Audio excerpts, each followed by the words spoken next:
Bible తీసుకొని రారు. మరి వాళ్ళకి ఉండదో లేకపోతే ఎందుకు మోతబరువు అనుకుంటారో, ఇంట్లో వదిలిపెట్టి వస్తారో, కొందరు బైబిల్ లేకుండా వస్తారు.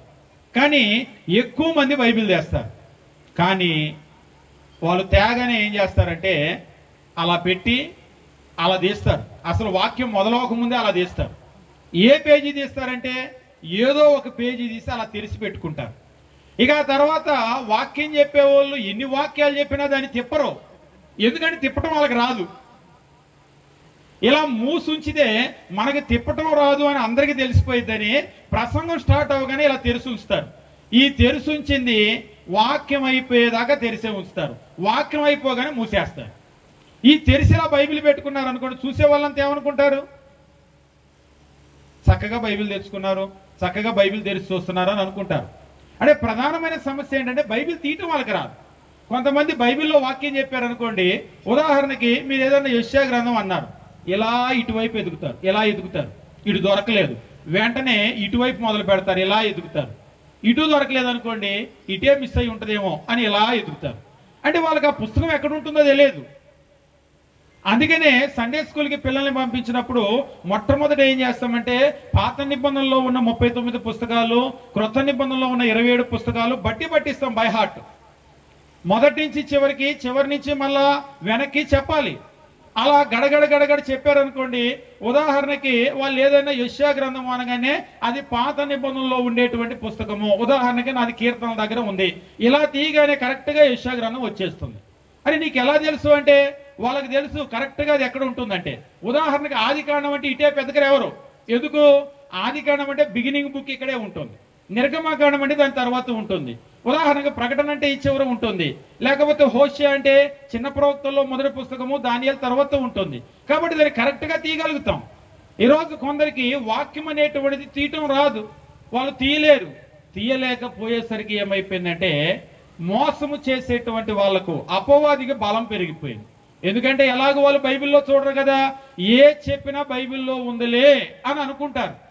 నా చిన్నప్పుడు కూడా, నేను ఎవరినో అంటాం కాదు, నా చిన్నప్పుడు కూడా నేనేమి నమ్మేవాడిని అంటే క్రిస్టమస్ అనేటువంటిది బైబిల్లో ఉందని నమ్మేవాడిని.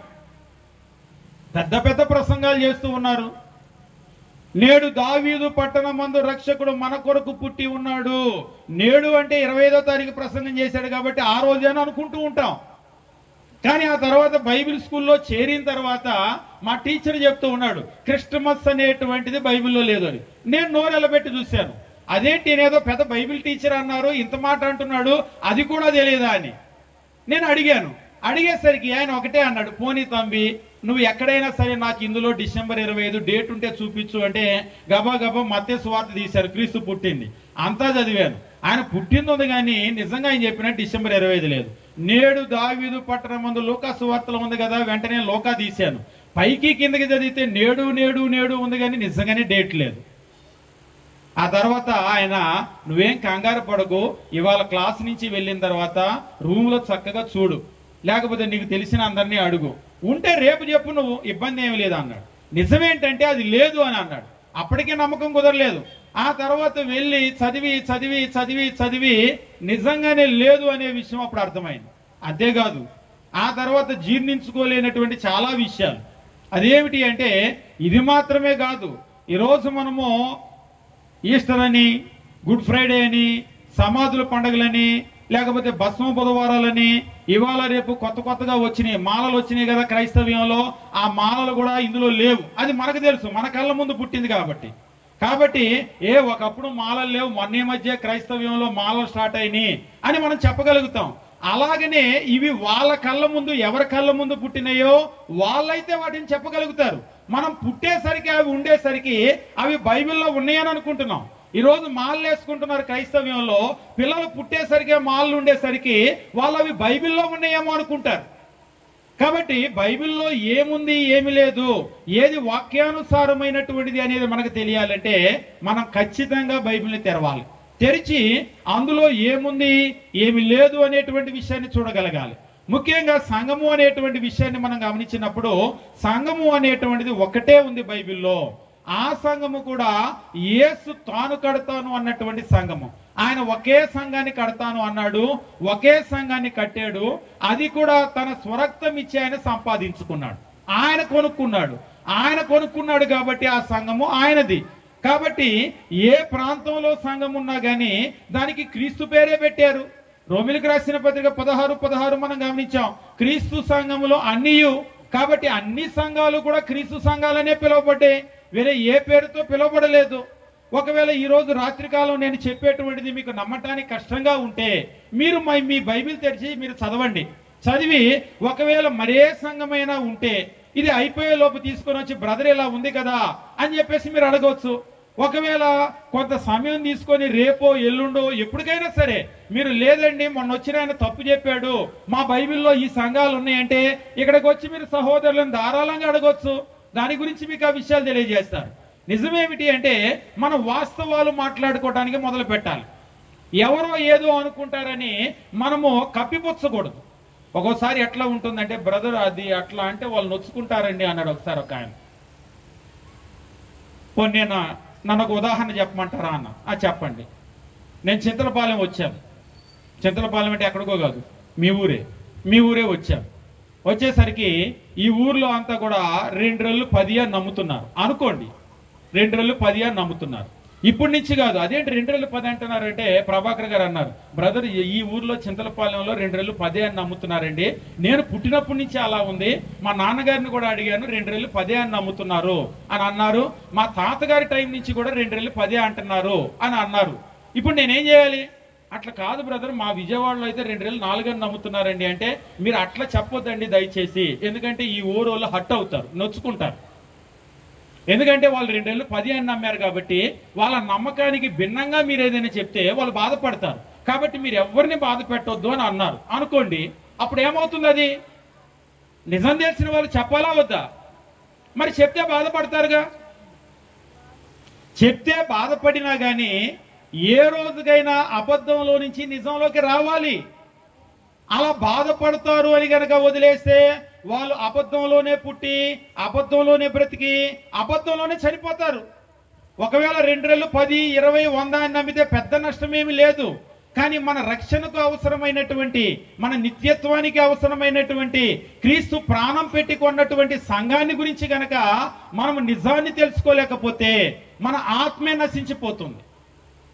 కాబట్టి కొందరు ఇబ్బంది పడ్డా కానీ వాస్తవాలు మనం మాట్లాడాలి. ఏదో ఒక రోజు ఎవరో ఒకరు మాట్లాడాలి. అలా అయితే మిమ్మల్ని తిడతారండి అన్నాడు. తిట్టినా కానీ పర్వాలేదు, వాస్తవాలు మాట్లాడాలి. మనల్ని చెప్పిస్తారు, నీ కాళ్ళు ఇరిగిపోను, నీ కాళ్ళు పడిపోను, నువ్వు వెళ్లే దారిలో నీ కారు యాక్సిడెంట్ అయిపోను. కొంతమంది తిట్టారు. అమ్మ పర్వాలేదు, మీరు నన్ను తిట్టినా పర్వాలేదు, కానీ ఇది నిజం కాదు అని అంటే మీ బైబిల్ తెరిచి బ్రదర్ మీరు చెప్పింది బైబిల్లో లేదని నాకు చూపించండి, నేను ఖచ్చితంగా దాన్ని దిద్దుకుంటాను. మనందరికీ కావాల్సింది ఏంటంటే జనాలు ఏమి నమ్ముతున్నారు, మన తాతలు ఏమి నమ్మారు, ముత్తాతలు ఏమి నమ్మారు, మన ఊర్లో ఏముంది కాదు, మన బైబిల్లో ఏముంది అనేది మనకు కావాలి. మన దేవుడేం చెప్పాడు అనేటువంటిది మనకు కావాలి. వాక్యం మనకు కావాలి.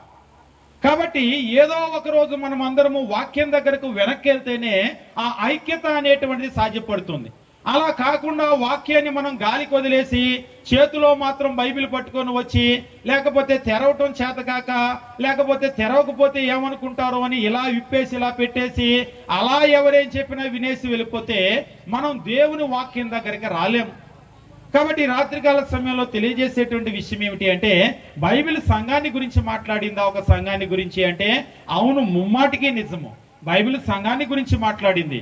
దాదాపుగా 115 కంటే ఎక్కువ సార్లు సంఘాన్ని గురించి మాట్లాడింది.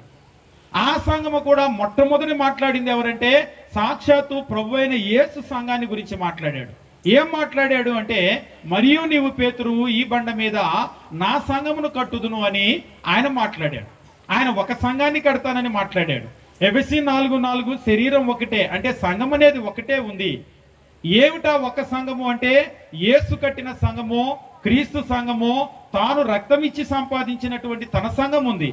అందుకనే బైబిల్ కాలంలో మనం గమనించినప్పుడు రోమా 16:16 ఎక్కడ ఏ ఊర్లో సంఘాలు ప్రారంభమైనా అవి క్రీస్తు సంఘాలుగానే పిలువబడ్డాయి. ఒకసారి ఒకరు బ్రదర్ ఆగండి, ఒకసారి అన్ని క్రీస్తు సంఘాలుగా పిలువబడ్డాయి అంటే తప్పు, నన్ను చూపించమంటారా అన్నాడు. చూపించండి అంటే అయితే ఒకసారి ప్రకటన గ్రంథం 2వ అధ్యాయం తీయండి, తీస్తే అక్కడ మీకు కనబడుతుంది అన్నాడు. సరే తీయండి. ప్రకటన గ్రంథం 2వ అధ్యాయము 1వ వచనము ఎఫెసులో ఉన్న సంఘపు దూతకు ఇలాగు వ్రాయుమో. కనబడిందా? క్రీస్తు సంఘం కాకుండా ఇంకో సంఘం కనబడిందా అన్నాడు. ఏం కనబడింది? ఎఫెసులో ఉన్న సంఘము. ఎఫెసులో ఉన్న సంఘము అనేటువంటిది సంఘం పేరు కాదండి. చింతలపాలెంలో ఉన్న సంఘము అంటే అది సంఘం పేరు కాదు. చింతలపాలెం అనే ఊర్లో ఉన్న సంఘము అని దాని అర్థం. ఉదాహరణకి ఇక్కడ దాదాపు చుట్టుపక్కల ఊర్ల నుంచి ఉదాహరణకి దేవరాజు గారు వచ్చారు, బండారుగూడెం క్రీస్తు సంఘం. జోసఫ్ మైకేల్ గారు వచ్చారు, విజయవాడే కానీ వాంబే కాలనీ క్రీస్తు సంఘం. ప్రభాకర్ గారు వచ్చారు, కాకినాడ క్రీస్తు సంఘం. మేము వచ్చాము, విజయవాడ క్రీస్తు సంఘం. క్రీస్తు సంఘం నుంచి వచ్చిన వాళ్ళు వచ్చి ఒక పాట పాడతారంటే మేము ఎవరు రావాలి? అందరం చూస్తున్నాం, బ్రదర్ బ్రదర్ ఎవరండి ఎవరండి అని. ఈలోపు దాన్ని గమనించి నడిపించేటువంటి వాళ్ళు వాంబే కాలనీ నుంచి వచ్చిన క్రీస్తు సంఘస్థులు ఒక పాట పాడతారని అన్నారు. అప్పుడు మైకేల్ గారు వస్తారు. కాకినాడ నుంచి వచ్చిన క్రీస్తు సంఘస్థులు అన్నారు, ప్రభాకర్ గారు వస్తారు. అంటే ఇక్కడ కూడా ఏం తెలియజేస్తున్నాడంటే అన్ని క్రీస్తు సంఘాలే అయినప్పటికీ అది పర్టికులర్గా ఎక్కడ ఉన్నటువంటి ఏ స్థానిక సంఘాన్ని అని సూచించడానికి ఆ భూభాగాన్ని తెలియజేశాడు. ఉదాహరణకు మీరు గమనించండి, ఎఫెస్సీలకు రాసిన పత్రిక అంటే ఎఫెస్సులో ఉన్నటువంటి క్రీస్తు సంఘము, అలాగనే కొలస్సీలకు రాసిన పత్రిక కొలస్సలో ఉన్నటువంటి క్రీస్తు సంఘము, అలాగనే దెస్సలోనికలో ఉన్నటువంటి క్రీస్తు సంఘము. ఇక్కడ మీరు గమనించినప్పుడు 2:1 కూడా ఎఫెస్సులో ఉన్నటువంటి సంఘము, స్ముర్నాలో ఉన్న సంఘము, పెర్గేములో ఉన్న సంఘము, తుయతైరలో ఉన్న సంఘము, లవోదికలో ఉన్న సంఘము, ఫిలదెల్ఫియాలో ఉన్న సంఘము, అవన్నీ ఊరు పేర్లు కానీ సంఘాల పేర్లు కాదు. కాబట్టి 7 సంఘాల గురించి చెప్పాడు కదా, అంటే 7 ఊర్లలో ఉన్న స్థానిక సంఘాల గురించి చెప్పాడు. అవి 7 వేరు సంఘాలు కాదు. బైబిల్లో మనం గమనించేటప్పుడు సంఘము అనేటువంటి ఆ పదాన్ని మనం జాగ్రత్తగా లోతుగా గనక అధ్యయనం చేసినట్లయితే, ఒకటి సంఘము అనేటువంటిది యూనివర్సల్ చర్చ్, అంటే విశ్వవ్యాప్తంగా ఉన్నటువంటి సంఘాన్ని గురించి మాట్లాడబడింది. ఇందాక మత్తయి 16:18 నేను సంఘమును కట్టుదును అన్నాడు. ఒక సంఘమే. ఒక సంఘం ఎలాగండి? ఎఫెసులో ఒకటి ఉంది, స్ముర్నలో ఒకటి ఉంది, పెర్గేములో ఒకటి ఉంది. పోనీ ఇక్కడ చదివితే 7 ఉన్నాయి కదా అన్నాడు ఒక ఆయన. లేదు, ఈ 7 కలిపితే ఆ విశ్వవ్యాప్తమైన ఒకే సంఘం అవుతుంది. ఈ 7 వేరు సంఘాలు కాదు, ఈ వేరు ఊర్లలో ఉన్నటువంటి సంఘాలు. ఈ వేరు ఊర్లలో ఉన్న సంఘాలన్నీ కూడా క్రీస్తు ప్రభు సంఘాలే. రోమ 16:16 క్రీస్తు సంఘములు అన్నీ కూడా క్రీస్తు సంఘాలే. ఇవన్నీ వేరు కాదు. పని మీకు ఇలా చెప్తే అర్థమవుతుందేమో. స్టేట్ బ్యాంక్ ఉంది, ఖమ్మంలో స్టేట్ బ్యాంక్ ఉంది, బేస్తవారిపేటలో స్టేట్ బ్యాంక్ ఉంది, లేదా మార్కాపురంలో స్టేట్ బ్యాంక్ ఉంది. ఇవన్నీ కూడా Markapuram branch, Khammam branch, Bestavaripeta branch అని అంటారు. ఇవన్నీ ఒకటే బ్యాంకు. ఆయా ఊర్లలో ఏం చేశారంటే వాటి శాఖలు పెట్టారు. కానీ ఎప్పుడూ కూడా ఈ స్టేట్ బ్యాంకు లేదంటే యూనియన్ బ్యాంకు ఈ 2 ఒకటవు. ఎక్కడ ఉన్నా కానీ స్టేట్ బ్యాంక్ అయితే ఒకటవుతుంది. అలాగనే కొందరు అంటారు, మరి ఈ సంఘాలన్నీ ఒకటే కదంటే ఈ సంఘాలన్నీ ఒకటవు. క్రీస్తు సంఘాలన్నీ కూడా ఎక్కడ ఉన్నా ఒకటవుతాయి. మీరు బైబిల్లో గమనించండి, బైబిల్ మనం చదివేటప్పుడు ఒకే ఒక సంఘం ఉంటుంది. మరి ఈ సంఘాలన్నీ ఎవరు కట్టారు అంటే అవి క్రీస్తు కట్టలా. బైబిల్లో ఉన్న ఆ ఒక్క సంఘాన్ని క్రీస్తు కడతాను అన్నాడు, క్రీస్తు కట్టాడు, క్రీస్తు రక్తమిచ్చి సంపాదించాడు. మరి ఈ సంఘాలన్నీ ఎవరు కట్టారంటే మనకు లోకంలో చరిత్ర చెప్తుంది. కాబట్టి బైబిల్లో ఉన్న సంఘానికి మన ఊర్లలో ఉన్న ఈ సంఘాలకు వ్యత్యాసాన్ని మనం ఇట్టే గమనించవచ్చు. బైబిల్లో ఉన్న సంఘము మరొక ముఖ్యమైన విషయం ఏంటంటే, ఒకటి అది క్రీస్తు కట్టాడు, రెండవది అది ఎప్పుడు కట్టాడు అనేటువంటి డేటును కూడా చెప్తూ ఉన్నాడు. ఉదాహరణకు మనం గమనించినప్పుడు బైబిల్లో ఉన్న సంఘము అపోస్తుల కార్యములు 2వ అధ్యాయము మీరు గమనించినట్లయితే ఈ 2వ అధ్యాయానికి ముందు వరకు మీరు చూసినట్లయితే ఈ సంఘం అనేటువంటిది రాబోతుంది అని చెప్పారు. ఈ 2వ అధ్యాయము తర్వాత మీరు గమనించినప్పుడు అది వచ్చేసింది అని చెప్తారు. మరొక రకంగా చెప్పాలి అంటే పరలోక రాజ్యము, సంఘము ఈ 2 కూడా ఒకే దానికి ఉపయోగించబడినటువంటి 2 వేరు పదాలు. యేసు అన్న, క్రీస్తు అన్న, దావీదు కుమారుడైనా, మెస్సీ అన్న ఒకే వ్యక్తి. ఆ ఒకే వ్యక్తికి ఉపయోగించబడిన వేరు పేర్లు ఇవి. అలాగనే సంఘము అన్నా, రాజ్యము అన్నా ఒకే దానికి ఉపయోగించబడిన వేరు పేర్లు. దాన్నే మనం బైబిల్లో కనుక గమనించినట్లయితే పరలోక రాజ్యము సమీపించింది అని అన్నాడు. మార్కు 9:1 మనం గమనించినప్పుడు ఇక్కడ నిలిచి ఉన్న వారిలో కొందరు దేవుని రాజ్యం బలముతో వచ్చడు చూచు వరకు మరణమును రుచి చూడరు అని అన్నారు. అంటే రాజ్యము రాబోతుంది రాబోతుంది అని చెప్పారు. కానీ అపోస్తుల కార్యములు 2వ అధ్యాయంలో సంఘం ఎప్పుడైతే ప్రారంభమైందో, సంఘం ప్రారంభమైన దగ్గర నుండి రాజ్యము వచ్చేసింది వచ్చేసింది వచ్చేసింది అని చెప్తున్నాడు. దీన్ని బట్టి మనకేమర్థమవుతుంది? సంఘం రాకముందు వరకు రాజ్యం రాబోతుంది అని చెప్పాడు, సంఘం వచ్చిన తర్వాత రాజ్యం వచ్చేసింది అని అంటున్నాడు. అంటే ఒకవేళ మనం అర్థం చేసుకోగలిగితే ఈ సంఘమే రాజ్యము, రాజ్యమే సంఘం. పోనీ పరలోక రాజ్యంలో ప్రవేశించాలి అంటే క్రీస్తు ఆయన యోహాను సువార్త 3వ అధ్యాయంలో నికోదేముతో తెలియజేస్తూ ఒకడు క్రొత్తగా జన్మించితేనే గాని దేవుని రాజ్యంలో ప్రవేశించలేడు అన్నాడు. అంటే దేవుని రాజ్యంలో ప్రవేశించాలంటే క్రొత్త జన్మ కావాలి. ఒకడు నీటి మూలముగాను ఆత్మ మూలముగాను జన్మించితేనే గాని అని అంటూ ఉంటాడు. అంటే దేవుని రాజ్యంలో ప్రవేశించాలి అంటే క్రొత్తగా జన్మించాలి. ఆ క్రొత్త జన్మ అంటే నీటి మూలంగా ఆత్మ మూలంగా జన్మించడం అంటే బాప్తిసం. అలాగనే సంఘములో ప్రవేశించాలి అంటే బాప్తిసం. దీన్ని బట్టి మనకేం అర్థమవుతుందంటే ఆ రాజ్యము సంఘము ఈ రెండింటిలో ప్రవేశం ఒకటే. అంటే దాని అర్థం ఏమిటి అంటే మనం అర్థం చేసుకోగలిగితే ఈ రాజ్యమే సంఘము, సంఘమే రాజ్యము. కాబట్టి ఇక్కడ మనం గుర్తించవలసినటువంటి విషయం ఏమిటంటే ప్రకటన గ్రంథంలో మనం గమనించినప్పుడు అవి 7 సంఘాలు కాదు, ఆ 7 స్థానిక సంఘాలు ఇవన్నీ కలిపితేనే క్రీస్తు ప్రభు యొక్క సంఘం అవుతుంది. కాబట్టి సంఘము అనేటువంటి పదము బైబిల్లో వేటికి ఉపయోగించబడింది, వేటికి ఉపయోగించబడలేదు అనేది మీరు గుర్తించండి. ఈరోజు మన ఊర్లో చూసేటువంటి ఈ సంఘాలన్నీ కూడా బైబిల్లో లేవు. వాటికి సంఘము అనేటువంటిది బైబిల్లో ఎక్కడ కూడా ఉపయోగించలేదు. కాబట్టి మనం అర్థం చేసుకోవాల్సిన విషయం ఏమిటి అంటే వాక్యానుసారమైన సంఘాన్ని నేను కనుగొనాలి అని గనక అనుకున్నట్లయితే బైబిల్లో ఏ సంఘాన్ని గురించి చెప్పబడింది అంటే బైబిల్ ఒక సంఘాన్ని గురించి మాట్లాడింది. అది యేసు కట్టిన సంఘము, తాను కడతానన్న సంఘము, తాను కట్టిన సంఘము. ఎప్పుడు కట్టాడండి ఆ సంఘాన్ని అంటే అపోస్తుల కార్యములు 2వ అధ్యాయం మనం గమనించినప్పుడు దేవుని వాక్యం ఈ రీతిగా తెలియజేస్తూ ఉన్నాడు. అపోస్తుల కార్య గ్రంథము 2వ అధ్యాయము మనం గమనించినప్పుడు దేవుని వాక్యం ఈ రీతిగా తెలియజేస్తూ ఉన్నాడు. 1వ వచనము పెంతుకోస్తను పండుగ దినము వచ్చినప్పుడు అనుందా? పెంతుకోస్తను సంఘం వచ్చినప్పుడు అనుందా? బైబిల్ చదివే వాళ్ళకి బాగా తెలుసు. పెంతుకోస్తు అనేటువంటిది పండుగే గాని పెంతుకోస్తు అనేటువంటిది సంఘము కాదు. కాకపోతే ఈరోజు మనం ఊర్లలో కనుక చూసామనుకోండి పెంతుకోస్తు పండుగ అని కాకుండా పెంతుకోస్తు సంఘము అని ఉంటుంది. కానీ ఎవరు దాన్ని ప్రశ్నించరు. ఏమండి పెంతుకోస్తు సంఘము అన్నారు, బైబిల్లో ఎక్కడ ఉంది నాకు ఒకసారి చూపించండి. పెంతుకోస్తు సంఘం అనేది బైబిల్లో ఉంటుందా, లేకపోతే హెబ్రోన్ ఉంటుందా, లేకపోతే మరొకటి. ఇక్కడ సమస్య ఏమిటంటే ప్రజలు ఎవరు నోరిప్పి అడగటం లేదు. చేతిలో బైబిల్ లేని వాళ్ళు వాళ్ళకి ఎలాగో బైబిల్ లేదు అడగటం లేదు. చేతిలో బైబిల్ ఉన్న వాళ్ళు వాటిని తీయటం తెరవటం తెలియటం లేదు కాబట్టి వాళ్ళు అడగటం లేదు. పోనీ తెలిసినటువంటి వాళ్ళు ఏంటంటే వాళ్ళు అడిగితే ఇబ్బంది పడతారండి, బాధపడతారండి, అడగొద్దని అడగటం లేదు. ఇందువల్ల ఏమైపోయిందంటే ఇదంతా నిజమేమో అనుకునేటువంటి ఒక భ్రమలో క్రైస్తవం వెళ్ళిపోతుంది. వారిని అలా వదిలేయచ్చు కదా అంటే వదలకూడదు. ఎందుకు వదలకూడదు అంటే క్రీస్తు ప్రభు యొక్క చివరి కోరిక ఏమిటి అంటే మనమందరము కూడా ఐక్యమై ఉండాలి. ఇన్ని రకాల ముక్కలుగా మనం విడిపోకూడదు. మనమందరం కూడా ఐక్యమై ఉండాలి. ఐక్యము అంటే అన్ని విషయాల్లో, పేరులో కూడా ఐక్యత కావాలి. అన్ని విషయాల్లో ఐక్యత ఉండి పేరులో ఐక్యత లేకపోయినా కానీ ఐక్యత లేనట్లే. ఈరోజు మీరు క్రైస్తవ్యాన్ని చూడండి, పేరులో ఐక్యత ఉండదు, ఆరాధనలో ఐక్యత ఉండదు. మీరు అన్ని స్థానిక సంఘాల్లో ఒకే రకంగా ఆరాధన జరుగుతుందంటే జరగదు. ఇందాక చెప్పాను కదా, ఆరాధన ఏ రోజు చేయాలి అనేటువంటి విషయంలో కూడా ఐక్యత ఉండదు. ఆరాధనలో పాటలు ఎలా పాడాలి అనేటువంటి విషయంలో ఐక్యత ఉండదు.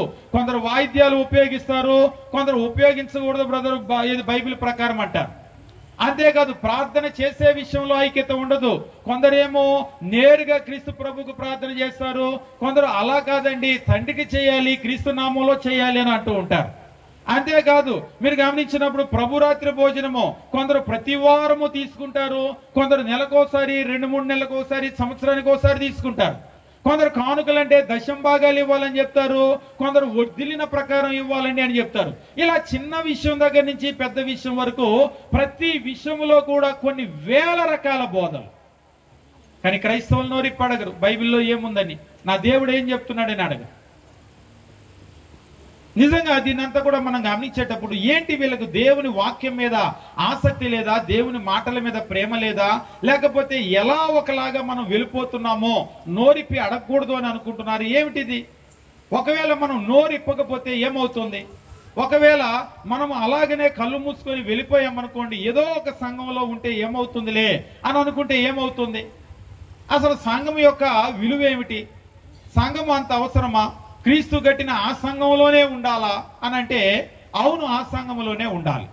ఎందుకు ఉండాలి అంటే జకర్యా గ్రంథం మనం గమనించేటప్పుడు దేవుని వాక్యము పాత నిబంధనలోనే జకర్యా ప్రవక్త ద్వారా ఈ రీతిగా తెలియజేస్తూ ఉంటాడు. జకర్యా గ్రంథము 6వ అధ్యాయం మనం గమనించేటప్పుడు ఇశ్రాయేలీలు బబులోను చెర నుండి తిరిగి వచ్చారు. తిరిగి వచ్చినటువంటి సందర్భంలో దేవుని వాక్యం ఈ రీతిగా తెలియజేస్తూ ఉన్నాడు. 6వ అధ్యాయము 10వ వచనం నుంచి మనం గమనించినప్పుడు చెరపట్టబడిన వారిలో బబులోన్ నుండి వచ్చిన హెల్దయి, టోబియా, యోదాయా అను వారు జెఫన్యా కుమారుడు యోషియా ఇంట దిగి ఉన్నారు. వారు చేరిన దినమున్నే నువ్వు ఆ ఇంటికి పోయి, దేవుడు చెప్తున్నాడు, వారిని అడిగి వెండి బంగారములను తీసుకొని కిరీటము చేసి ప్రధాన యాజకుడును యెహోజాదా కుమారుడైన యెహోషువ తల మీద ఉంచు.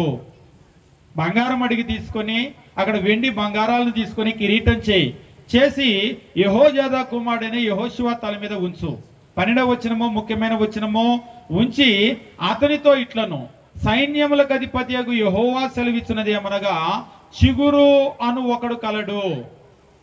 మరల చదువుతున్నాను, చిగురు అను ఒకడు కలడు, అతడు తన స్థలములో నుండి చిగుర్చును. చిగురు అను ఒకడు కలడు, అతడు తన స్థలములో నుండి చిగుర్చును. అతడు యెహోవా ఆలయమును కట్టును. అతడు యెహోవా ఆలయమును కట్టును. ఇక్కడ 13వ వచనములో అతడే యెహోవా ఆలయమును కట్టును. బాబు నువ్వు ఇట్రా,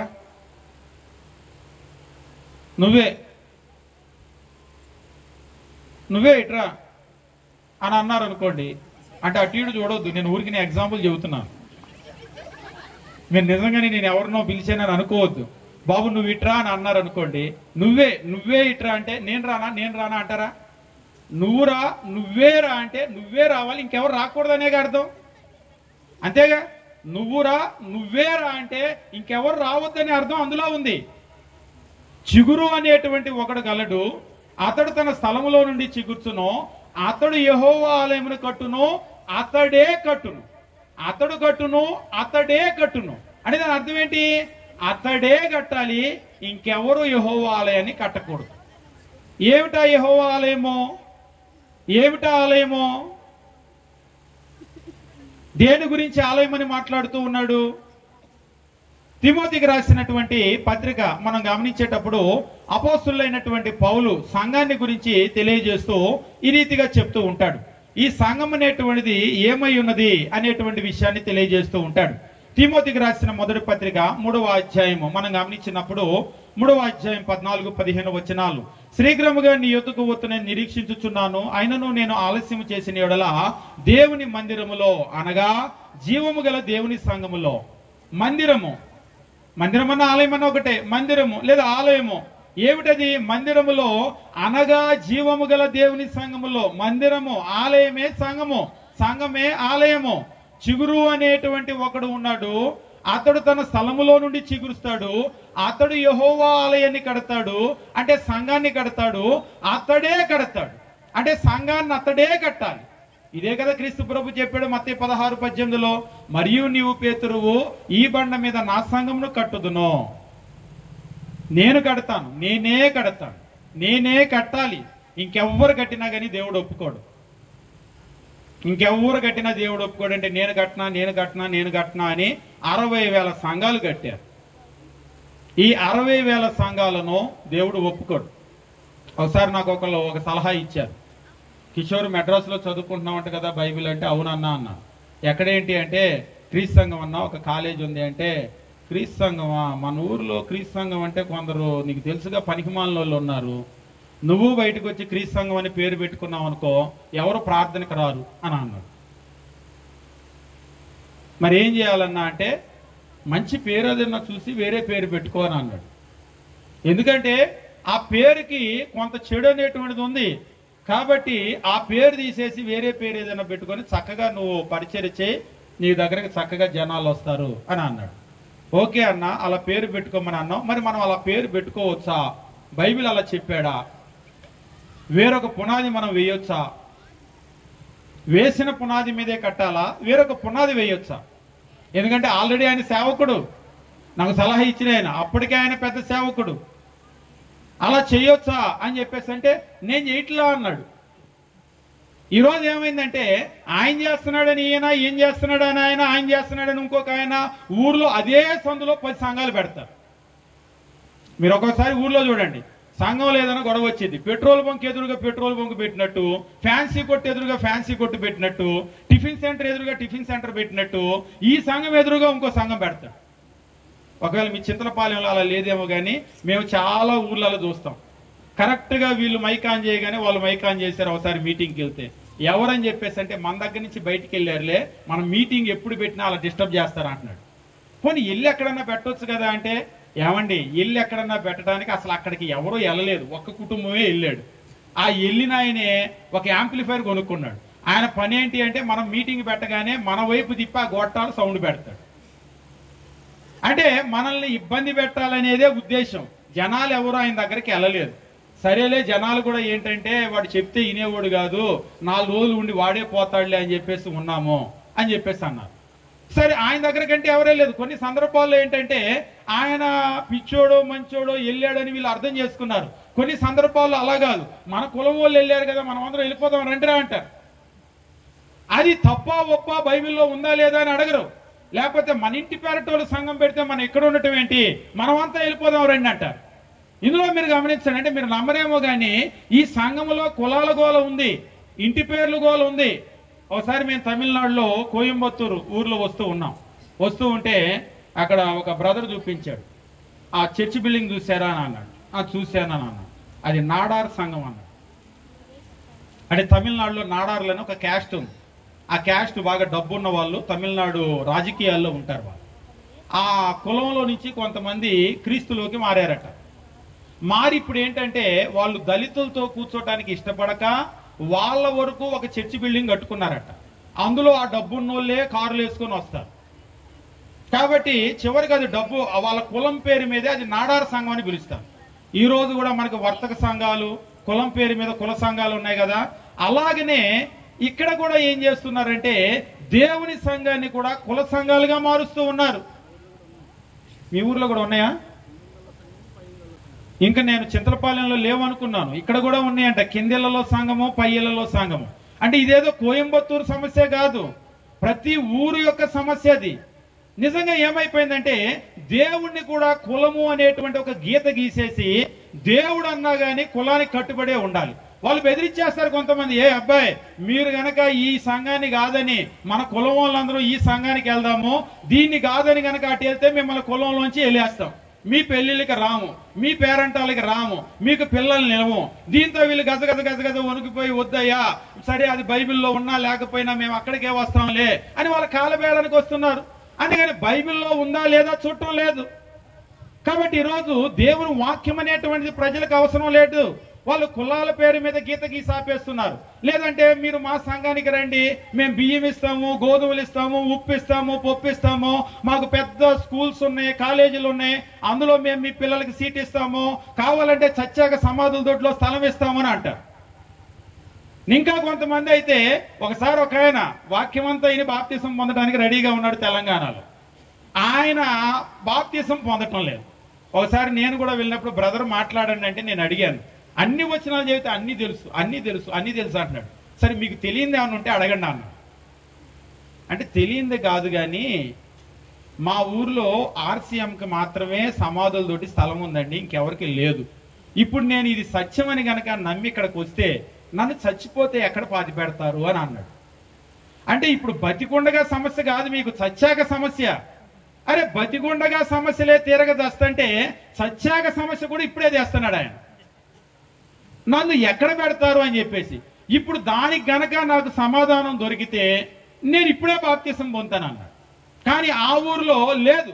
నిజంగా ఆ ఊర్లో కట్టుబాటు కూడా ఎట్లుందంటే, వీళ్ళని కాదని ఎవరన్నా గనక వెళ్ళారనుకోండి, వాళ్ళు బెదిరిస్తారట, ఎక్కడ పెడతారో చూస్తామని. నిజంగానే చచ్చిపోయి తెచ్చారనుకోండి, అప్పుడు గేటుకి తాళాలు వేసేస్తారంట వాళ్ళ ముందే. ఆ శవం అక్కడ దింపాల్సిందే. దింపేసి అప్పటికప్పుడు వాళ్ళ దగ్గరికి వెళ్ళి, అయ్యా తప్పు అయింది మీ దగ్గర నుంచి వెళ్ళి అని చెప్పేసి వాళ్ళ దగ్గర తప్పు ఒప్పుకొని వాళ్ళు వేసినటువంటి తప్పు కడితే అప్పుడు తాళాలు తీసి లోపలికి రానిస్తారంట. అంటే తప్పు అయిపోయిందంటే ఏం తప్పు అయిపోయింది? మీది బైబిల్లో ఉంది కానీ, బైబిల్లో మీరే నిజం కానీ మిమ్మల్ని కాదని మేము వెళ్ళామనా? ఆ తప్పు కాదు ఒప్పుకోవాల్సింది. మీ దగ్గర సమాధులు దొడ్డు ఉందయ్యా, అయినా సరే లేని వాళ్ళ దగ్గరికి వెళ్ళాం, తప్పు అయిందని ఒప్పుకోవాలి. నిజంగా చూడండి, బైబిల్లో ఏముంది ఏమి లేదనేటువంటిది ప్రజలను చూపించేటువంటిది కాదు. ఎలాంటి బెదిరింపులు అంటే, కులాన్ని చూపించి బెదిరింపులు, రాయితీలను చూపించి బెదిరింపులు, స్కూల్లో కాలేజీలో సీట్లు చూపించి బెదిరింపులు, చివరికి సమాధులు దొడ్డి చూపించి కూడా బెదిరింపులు. వీటన్నింటిలో ఏమైపోయిందంటే, నిజంగా వాక్యం తెలిసినా కానీ దాటి రాలేనటువంటి పరిస్థితి. నికోదేమును కూడా మీరు చూడండి, అయ్యా నువ్వు దేవుని యొద్ద నుంచి వచ్చినటువంటి బోధకుడు అని నేను ఎరుగుదును, ఎందుకంటే దేవుడు అతనికి తోడై ఉంటేనే గాని నీవు చేయుచున్నటువంటి క్రియలను ఎవరు కూడా చేయలేరు. కానీ పగలు రాలేదు, రాత్రి వచ్చాడు.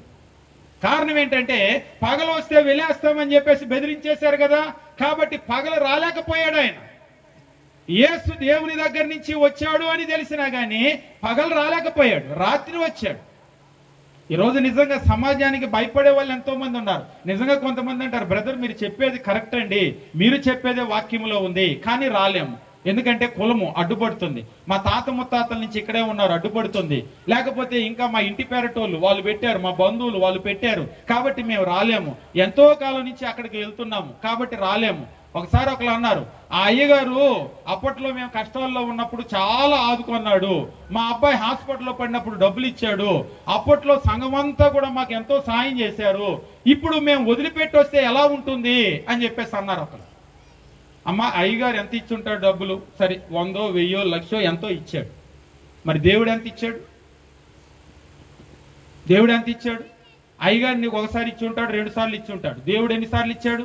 నువ్వు పుట్టిన దగ్గర నుంచి ఈ రోజు వరకు దేవుడు నీకు మేలు చేస్తూనే ఉన్నాడు, నువ్వు చచ్చే వరకు చేస్తాడు. కాబట్టి ఒకసారి చేసిన 2 సార్లు చేసిన అయ్యగారిని నేను వదిలిపెట్టను అంటే, మరి ఇంత చేస్తున్న దేవుడిని వదిలిపెడతావా? దేవుని వాక్యాన్ని వదిలిపెడతావా? ఏం ఆలోచన చేస్తున్నాం మనం? నిజంగా వాళ్ళు మనకు మేలు చేయలేదనటం లేదు, అయ్యా మీరు మాకు మేలు చేశారు మంచిది, కానీ మీరు వాక్యానికి దూరంగా ఉన్నారు కాబట్టి మేము రాలేకపోతున్నామని చెప్పండి. అదే వాక్యంలో ఉన్నట్లుగా గనక మీరు చేస్తే మేము ఇక్కడే ఉంటామని చెప్పండి. వాళ్ళు మారితే సంతోషం కదా, మనకి ఎవరి మీద ద్వేషం లేదు. కానీ మనం కోరుకునేది ఏంటంటే, మనం అందరము కూడా దేవుని వాక్యం దగ్గరికి వెళ్ళాలి.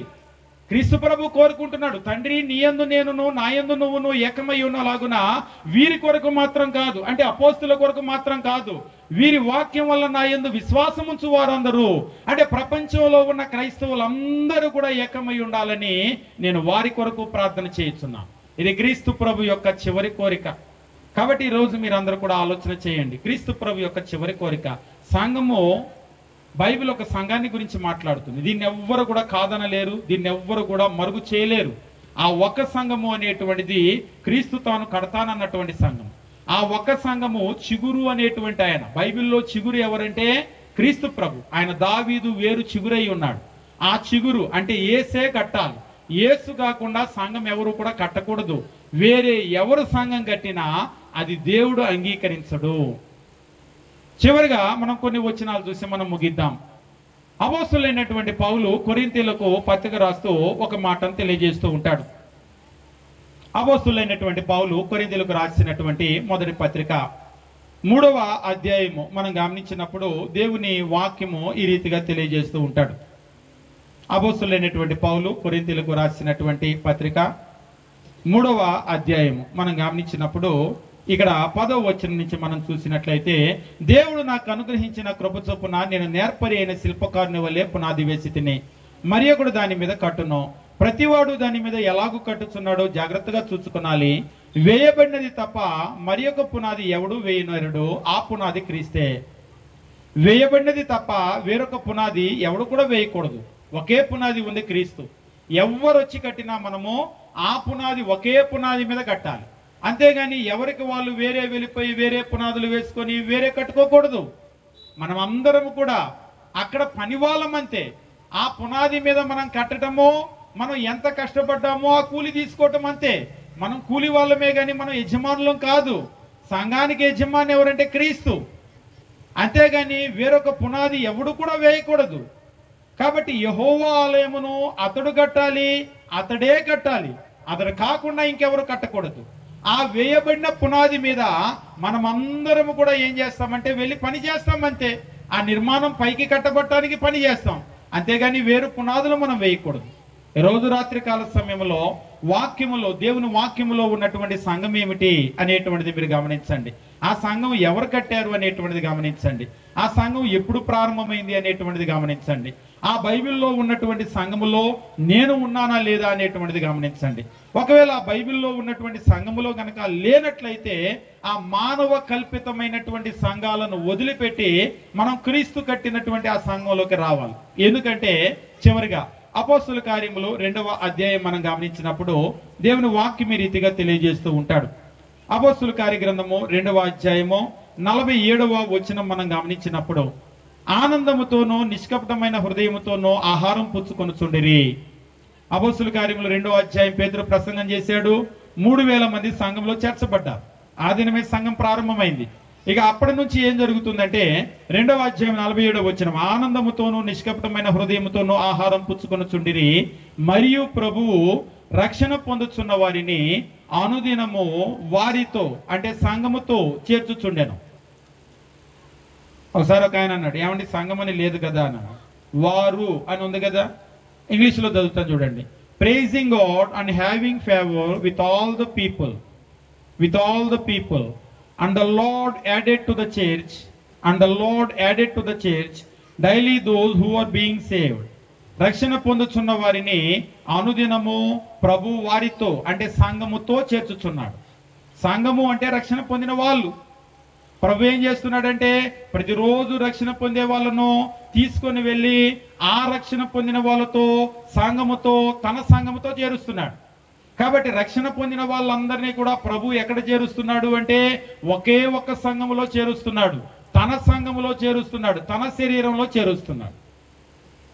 అంటే రక్షణ పొందిన వాళ్ళందరూ కూడా ఎక్కడ ఉంటారు అంటే క్రీస్తు సంఘములో ఉంటారు.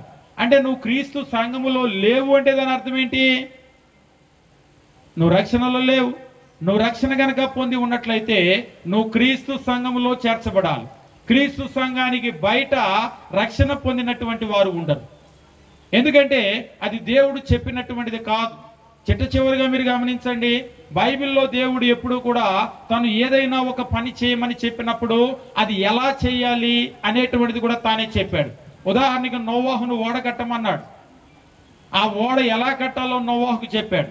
ప్రపంచంలో ఎవరు రక్షణ పొందాలన్నా ఆ నోవాహు ఓడలోకే రావాలి. ఉదాహరణకి నోవాహు ఇంటి ఎదురు వాళ్ళకి నోవాహుకి తగాదా ఉంది. ఆయన కట్టిన ఓడలో నేను ఎక్కటం ఏంటి, నేను ఎక్కన అన్నాడు. మరి ఎక్కకపోతే జలప్రలయం వస్తుందంట, మునిగిపోతామంటే ఏం పర్లేదు, వాళ్ళు ఓడ కడుతుంటే అంతా చూస్తున్నాం కదా, వాళ్ళు కట్టినట్టే మనం కూడా కట్టుకుందామని ఆ ఇంటి ఎదురు నోవాహు కట్టినట్టు ఈయన ఒక ఓడ కట్టాడు పోటీకి. ఆయన కట్టినట్టే కట్టాడు. రేపు జలప్రలయం వస్తే నోవాహు ఓడేమవుతుంది, ఈయన ఓడేమవుతుంది? రెండు ఒకే కొలతలు, రెండు చితిసారకురానే, రెండు ఒకేలా ఉన్నాయి. కానీ రేపు జలప్రలయం వస్తే నోవాహు ఓడేమవుతుంది, ఈయన ఓడేమవుతుంది? ఒకసారి ఒకరు అన్నారు, మరి అది తేలితే ఇది కూడా తేలాలి కదా అని.